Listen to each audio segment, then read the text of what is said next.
This is Kat Klingesmith with Retro Crime. I grew up on the West Coast, so I use the word dude a lot. I recently found out that the meaning of it is a well-dressed or stylish man. That's good to know because this historic crime is about Michael Ruminski, whose nickname was the Polish Dude.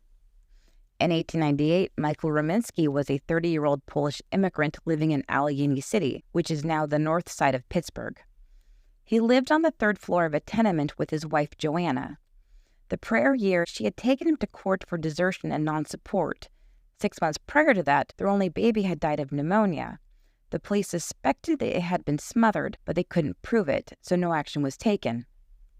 In January of 1898, Michael smothered his wife, Joanna, while she slept.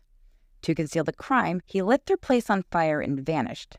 The floors below him noticed the fire immediately, and it was put out before too much damage could be done to the corpse. The fire department's just right up the street there. The autopsy showed that she had been dead prior to the fire because she didn't have any signs of smoke inhalation. The police suspected that it was Michael Ruminski, and they suspected correctly. They also suspected that despite not living among the Polish community, Michael would probably hide there to blend in with his countrymen. Also, because so few of them understood English, there was less chance that they would read about his crime in the paper. The first place he went after he lit the fire was the Grabowski's house. Earlier that day, their child had passed away from illness, and the body was still in the bedroom. Michael went into the room anyway and took a long nap. I don't understand why the family let him. The police reported this to journalists so that the public understood how callous Michael was. After extensive searching, they found a man walking about who resembled Michael physically. They questioned him, and they were prone to believe him when he denied being their suspect. What they expected was a man who represented his income. They expected a man to look like he lived on the third floor of a tenement. Instead of weathered clothes like a ragamuffin, he was wearing top-of-the-line designer fashions. His hygiene, especially his hair, it was impeccable. If he hadn't been 5'6" and light-haired, they probably would have passed him by, wondering why such a wealthy man was in the area.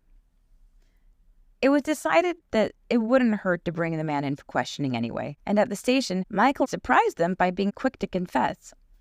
He was brought to trial, found guilty, and he swore to them that he would never see the gallows. He kept his word. Almost exactly a year later, in January of 1899, Michael did something it's actually pretty brilliant. He ripped canvas strips off of the cot in his cell. He knotted them together to make a rope, which would be wrapped around his neck and tied to each side of the bed. The handle of his lunch pail was attached and used as a crank to tighten the rope and to suffocate him. A cup was fashioned to the end so that when he passed out, it caught and kept the rope taut. This way, when guards made their rounds at night, all they saw was a man in bed sleeping peacefully. By morning, his plan had succeeded. His body was brought to the morgue in the basement. There is no mistaking that he was indeed dead. Yet during this time, the guards received numerous complaints from scared inmates, certain that they were seeing Michael Ruminski walking around freely in their units. They claimed he was making ghastly faces at them. I'm, of course, imagining Large Marge. When his body was checked on later, it had disappeared without a trace. Several months later, it showed up in an empty lot across the river on the south side. His ears and fingers had been cut off, possibly as a souvenir for the person or people who smuggled his body out. There was never an explanation for why his body was stolen and his fingers and ears cut off. However, despite his body being gone, part of him remained in that cell and was unwelcoming to new roommates. He terrorized them at night and continued to make ghastly faces as he lived out his afterlife sentence. Now the old jail where he is the family court. So if you're ever unfortunate enough to have to go to family court in Pittsburgh, make sure you keep your eyes out for a sharp-dressed man making ghastly faces at you.